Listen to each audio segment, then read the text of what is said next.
স্কুলে যাচ্ছি, গেছি না, স্কুল যাচ্ছি। হ্যাঁ, কোথায় যাচ্ছেন? স্কুলে। কয় মাস পরে স্কুল খুলছে? 3 মাস পরে। যান, আল্লাহর নাম নিয়ে যান। ফিয়ামানিল্লাহ। ইতালিতে সামারে প্রায় 3 মাস সব স্কুল, কলেজ, ইউনিভার্সিটি বন্ধ থাকে। আর এই 3 মাস পরে আজকে আলহামদুলিল্লাহ স্কুল খুললো। আর আমার নাতিরা A+ পেয়ে দ্বিতীয় শিশু শ্রেণীতে উত্তীর্ণ হলো। আর এই 1 বছর তারা কি লেখাপড়া করলো সেটা আপনাদের সাথে শেয়ার করব। যখন তারা স্কুলে যাওয়া শুরু করে গত বছর সেপ্টেম্বরে, তখন তাদের বয়স ছিল 3 বছর। এই 3 থেকে 4 বছরে তারা কি কি শিখলো সেটাই আপনাদের সাথে শেয়ার করব। শুধু আমার নাতিরা না, প্রত্যেকটা এই বয়সে ছাত্রছাত্রীরা। স্কুলটা হলো দেখতে খুবই সুন্দর, বিশাল বড় এরিয়া নিয়ে এখানে স্কুলগুলো হয়। এটা আমাদের বাংলাদেশের মতো না যে ছোটোখাটো একটা বিল্ডিংয়ে প্রাইভেট কিন্ডারগার্টেন দিয়ে দিবে। আর এই স্কুলগুলোতে কি কি শেখাচ্ছে ছোট বাচ্চাদেরকে সেটাই বলি। এটা হলো পুরাটা স্কুল হলো কিন্ডারগার্টেন। এক একটা রুমে হলো 15-16 জন বাচ্চা করে তারা ভাগ করে। আর এই ছেলেমেয়েগুলারে, ছোট বাচ্চাগুলারে তারা এই 1 বছরে কোনো বই খাতায় হাতে কলমে লেখাপড়া শেখায় নাই। তাদেরকে শেখানো হয়েছে প্রথমত ভদ্রতা, যে একটা লোকের সাথে দেখা হলে কিভাবে তার সাথে ব্যবহার করবে, এবং সহপাঠীদের সাথে একসাথে কিভাবে বাইরে মাঠে পার্কে খেলাধুলা করবে। তারপর কিভাবে তারা বৃষ্টির দিনে বাইরে যাওয়ার সময় ছাতা, জুতা এগুলা ব্যবহার করবে, বা বাইরে থেকে যখন আসবে তখন এই জুতাগুলা খুলে কিভাবে সুন্দর মতন রাখবে। এই যে বিশাল বড় কক্ষ দেখছেন, এখানে হলো তাদের খাবারের রুম, যে তারা খাবারের সময় নিজের প্লেট, গ্লাস কিভাবে নিবে, এবং কিভাবে আবার খাবারের পরে খাবারের অবশিষ্ট যেগুলা এগুলা কিভাবে ময়লার ঝুড়িতে ফেলবে। এইসব নিয়ম কানুন এই 1 বছরে শেখানো হয়েছে।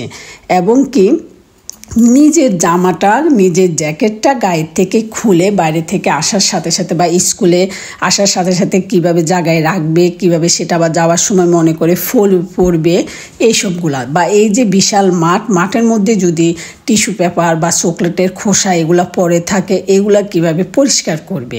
অন্য কারোটা হলো যেন সেটা পরিষ্কার করে পরিবেশ সুন্দর রাখার জন্য। এবং কি তাদেরকে 1 বছরে 2-3 বার বাইরে ঘোরাতেও নিয়ে গেছে। বাইরে ঘোরাতে নিল, তারা একদম সামনাসামনি গাছের সাথে পরিচিত হয়, যে এই গাছটা নাম কি, কিভাবে ফুলো। এই যে এখানে বালু দেখতে পাচ্ছেন, এবং কি তাদেরকে বালু দিয়েও খেলতে দেয়।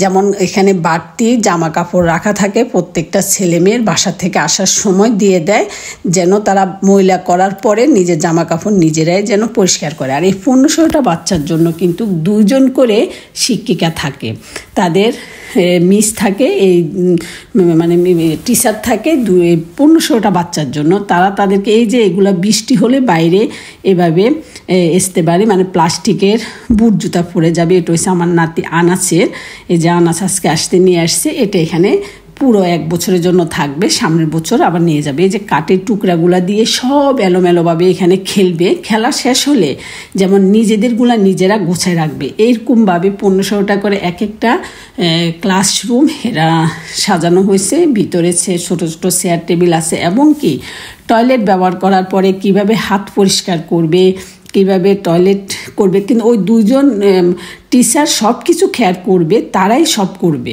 কিন্তু নিজেদের করতে দেয় আগে। এইগুলাতে প্রত্যেকটা ছাত্রছাত্রী A+ নিয়ে ইনশাল্লাহ পাস করছে। এখন দেখেন স্কুল বাস, এই বাচ্চাদের স্কুল বাসগুলো হলো হলুদ। আর কি সুন্দর, কত দায়িত্ব সহকারে এখানে ড্রাইভার স্কুল থেকে নামার পরে এই যে স্কুলের দায়িত্বে আছে, মানে যে মহিলা, তার হাতে বুঝাই দিবে প্রত্যেকটা বাচ্চাকে। আর এরকম স্কুল বাস ভাগ আছে। এখানে যে ড্রাইভিং করে, যে বাসের ড্রাইভার, তাদের কিন্তু প্রশিক্ষণ নেওয়া হয় নর্মাল আমাদের ড্রাইভিং লাইসেন্স থেকে পাতেন্তা সি, মানে লাইসেন্স, হেভি লাইসেন্স যেটা বলে, এই লাইসেন্সটা।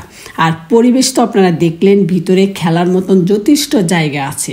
তাই বলছি, এইখানে হাতে কলমে 1 বছর কিছুই পড়ানো হয় না, এবং কি প্রচুর পরিমাণে তাদেরকে আর্ট করতে দেয়, মানে রং পেন্সিল খাতা কলমে প্রত্যেক দিন আর্ট করতে দিবে। এই হলো আমার নাতি নাতনিদের স্কুলের 1 বছরের লেখাপড়ার কাহিনী। সবাই ভালো থাকবেন। ওকে, আল্লাহ হাফেজ। কেমন লাগলো বলবেন। আমার কাছে খুবই ভালো লাগে এই দেশের স্কুলগুলা। আপনার কাছে কেমন লাগলো শুনে জানাবেন। আর পরিবেশটা অবশ্যই লিখতে ভুলবেন না। ওকে, আল্লাহ হাফেজ। আসসালামু আলাইকুম।